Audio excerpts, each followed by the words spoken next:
Masculinity today seems to be under constant attack.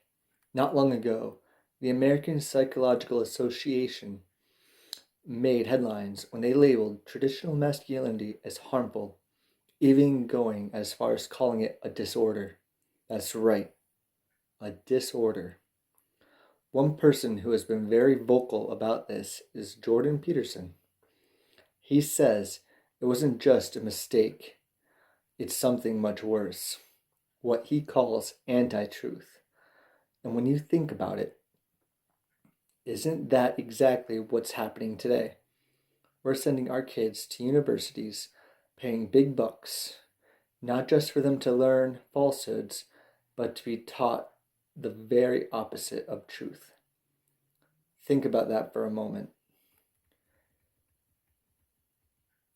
Now, I know I'm treading on controversial ground here, but I think it needs to be said.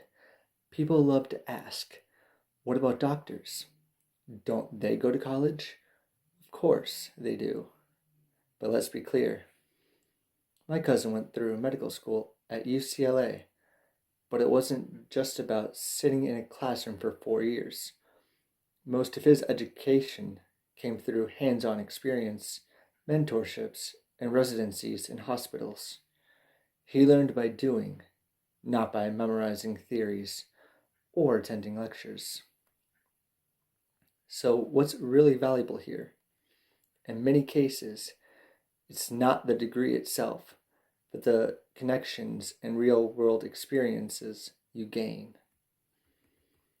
Look at some of the wealthiest people in the world: Bill Gates, Mark Zuckerberg, Steve Jobs. What do they all have in common?